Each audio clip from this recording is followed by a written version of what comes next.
ве поздравуваме токму од јавното предпријатие Лајка, каде што ќе говориме за навистина еден сериозен проблем, односно се повеќе растечки проблем со напуштени куќиња кои што имаат микрочип, но се знаат јасно кои се нивните собственици. Овде на лице место може да се види дека навистина има расни куќиња кои што можело предпријатието да ги пронајде напуштени по самите улици. Верувам дека ќе ги забележите и во текот на разговорот. Повеќе за овој проблем и како влијае врз самата заедница во продолжение слушаме многу повеќе од Радмила Пешева од јавното предпријатие Лајка. Де посакаме добро утро.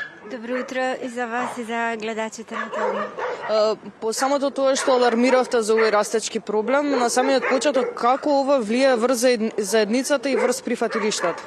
Влијае многу неповолно, пред се затоа што, да се разбереме, микрочипот е личната карта на куќето. Тоа значи дека тоа некому припаѓа и податоците ги знаеме. Меѓутоа, знаете како ќе најдеме напуштено куќе на улица, многу често собствениците воопшто не сакаат никаков контакт да имаат веќе со нас, ниту со куќето. Едноставно не можеме ниту да ги лоцираме, ниту да ги најдеме. Основен проблем е напуштањето пред се. Ајде, веќе кога се кај нас, ние се грижиме да ги ревдомиме и така натаму. Меѓутоа, основен проблем е напуштањето. Ова куќе, кој ќе го напуштите, прво го изложувате на опасност, го изложувате на студ, го изложувате на глад. Го прекршувате законот за благосостојба на животните. Дополнително, ова куќе е способно да произведе 100 нови легла, додека е на улица само напуштена. Понатаму, освен што ситуацијата представува опасност за него, го загрозувате неговиот живот и благосостојба, ја загрозувате и безбедноста на граѓаните, безбедноста во сообраќајот и ред други консеквенции од непријатни ситуации после настануваат. Микрочипот е законска обврска, што значи меѓутоа кај нас е тоа само како една, како да ви кажам, очигледно е, ништо не значи дали дека ќе го микрочипира или нема да го микрочипира куќето, затоа што собствениците неодговорни не се казнуваат и овој неповолен тренд само укажува колку во моментов ни е потребно системско решение. Токму заради тоа, затоа што нема никаква одговорност за собственикот. Во моментов постои некаква казна од 15 евра, која што не е никако стимулирачка за некој да си ја свати одговорноста на чување на куќа сериозно. Кажете ми, кој е главниот проблем, односно која е главната причина што собствениците ги напуштаат нивните миленици?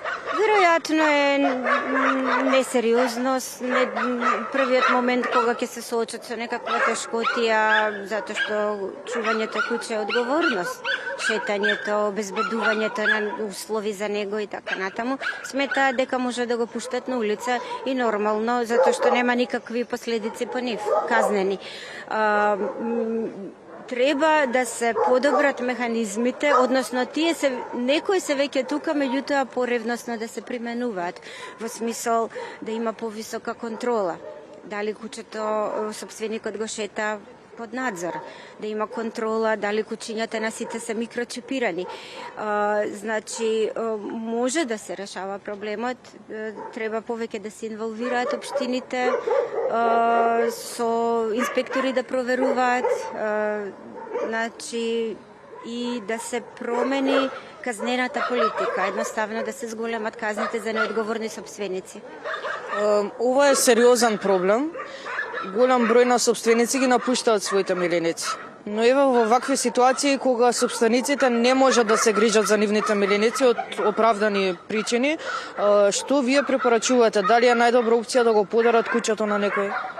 Секако, може да го предадат и во стационар, меѓутоа дека нашиот стационар, ако зборуваме за Скопје, бидејќи нашето прифатилиште е секогаш преполно, ние и не е ни препорачливо на куќето од дом да го дадете во прифатилиште, секогаш прво препорачуваме сите да ги истрпат сите можности сами, значи да ги употребат моќта на социјалните медиуми, да го објават куќето со убави фотографии на страните на миленици, дали на Facebook или на Instagram.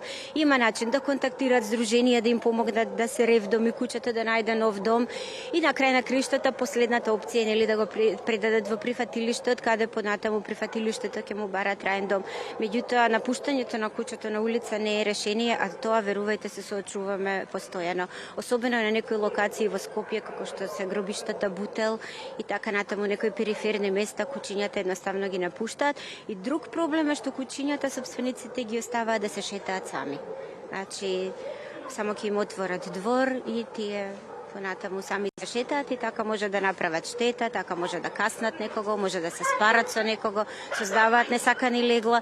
Значи, да се придонесува во комуналниот проблем со бездомната популација на тој начин, преку ваков начин на неодговорно сопствеништво. Конкретно за овој проблем алармиравте во текот на вчерашниот ден, но реално од кога постои овој тренд на напуштање на куќи?